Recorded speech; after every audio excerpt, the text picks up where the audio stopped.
الرحمن الرحیم۔ آخرت پر ایمان مسلمانوں کے بنیادی عقائد میں سے ہے۔ تمام انبیاء اور رسول اور تمام آسمانی کتابوں نے ایک ایسے دن کی ہم سب کو خبر دی ہے کہ جس کے بارے میں ہم سب کو متنبع رہنا چاہیے۔ یہ وہ دن ہوگا کہ جس میں ہم سب اپنے اعمال کی بنیاد پر اپنے پروردگار کے سامنے جواب دہ ٹھہریں گے۔ ایک پیغمبر کو دراصل پیغمبر کہا ہی اس لیے جاتا ہے کہ وہ اس عظیم دن کے بارے میں پیغام لے کے آتا ہے، اور ایک رسول کو رسول اس لیے کہا جاتا ہے کہ وہ اس دن کے بارے میں ہم کو خبر دیتا ہے۔ چنانچہ ہم یہ دیکھتے ہیں کہ قرآن مجید نے اس عقیدے کو منوانے کے لیے صرف تحکم سے کام نہیں لیا، بلکہ کچھ دلائل دیے ہیں جو قرآن مجید میں بیان ہوئے ہیں، اور ان دلائل کی بنیاد پہ وہ چاہتا ہے کہ اس عقیدے کو ہم مانیں۔ ہم اس سیشن میں ان دلائل کے بارے میں گفتگو کریں گے۔ آخرت کو منوانے کے لیے جو سب سے پہلی دلیل قرآن مجید میں ہمارے سامنے آتی ہے، اس کا تعلق ہمارے خیر و شر کے شعور سے ہے۔ اس خیر و شر کے شعور کی بنیاد پہ ہمارا اپنا ضمیر ہمیں ملامت کرتا ہے۔ ہمارے سے اگر برائی سرزد ہوتی ہے تو وہ ہمیں ملامت کرتا ہے اور ہمیں برا بھلا کہتا ہے۔ یہ ایک اندرونی عدالت ہے جو ہمیں اس کا پتہ دیتی ہے کہ ایک دن اللہ تعالیٰ ایک عظیم عدالت قائم کریں گے، اور اگر اس اندرونی عدالت کی موجودگی میں ایک عظیم تر عدالت میں قائم نہیں ہونا تو پھر سوال یہ پیدا ہوتا ہے کہ اس عدالت کا وجود ہی کیوں ہے۔ وہ خداوند جو ایک حکیم خداوند ہے، اس نے ہمارے اندر یہ ضمیر کی خلش کیوں رکھی ہے اگر ایک دن ہمیں اپنے اعمال کے بارے میں جواب دہ نہیں ہونا۔ قرآن مجید اس کو پیش کرتا ہے اور کہتا ہے کہ یہ انسان کا اپنا جو نفس ملامت گر ہے، وہ اس بات کی سب سے بڑی شہادت ہے کہ ایک دن اس کو اپنے اعمال کے لیے اپنے اعمال کے ضمن میں اللہ تعالیٰ کے سامنے جواب دہ ہونا پڑے گا۔ دوسری دلیل جو قرآن مجید میں آخرت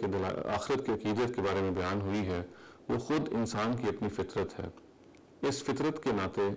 انسان اچھائی کو چاہتا ہے اور برائی کو برا محسوس کرتا ہے۔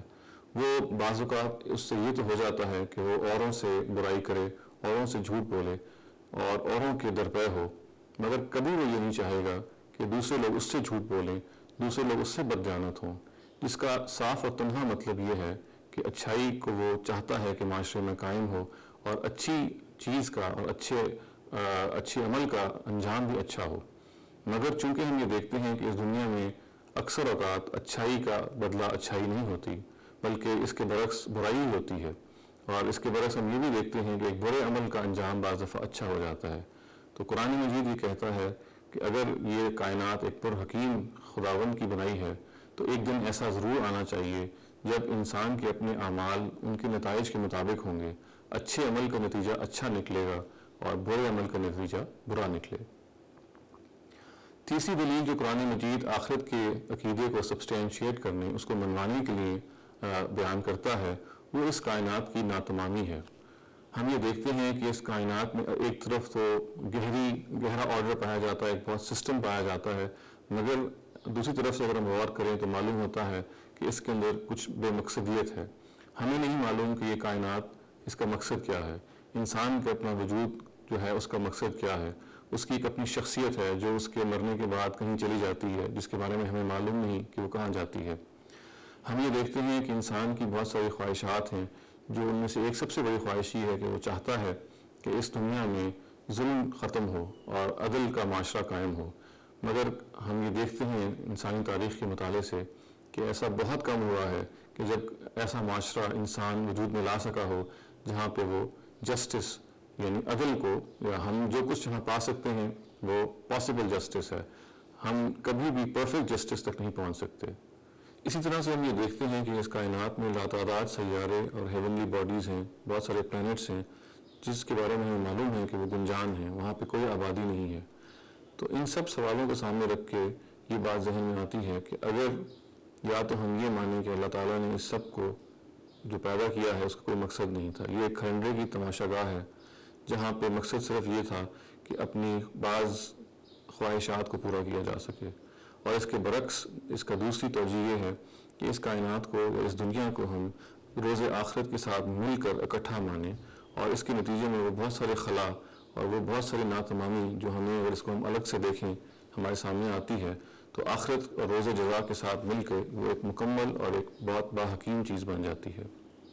چوتھی چیز جو قرآن مجید آخرت کے عقیدے کو منوانے کے لیے بطور دلیل ہمارے سامنے پیش کرتا ہے وہ صفات خداوندی ہیں جو کائنات کے ذرے ذرے میں نمایاں نظر آتی ہیں، اور بالخصوص ان کے اندر صفت ربوبیت اور صفت رحمت تو بول بول کر اور پکار پکار کر یہ کہہ رہی ہیں کہ اس کائنات کے اندر اگر اللہ تعالیٰ نے ہمیں بہت ساری نعمتیں دی ہیں، یہ سورج، یہ چاند، یہ ستارے، یہ سب ہماری خدمت میں لگائے ہیں اور بن کہے لگائے ہیں، تو ایک دن ضرور آئے گا جب ہم سے ان تمام نعمتوں کے بارے میں پرسش ہوگی۔ اسی طریقے سے جو اللہ تعالیٰ کی صفت رحمت ہے اس کا یہ تقاضا ہے کہ یہ دیکھا جائے کہ اس دنیا میں جن لوگوں نے بہت ظلم کا دورہ کیا ہے اور یہاں پہ اپریشن، انجسٹس اور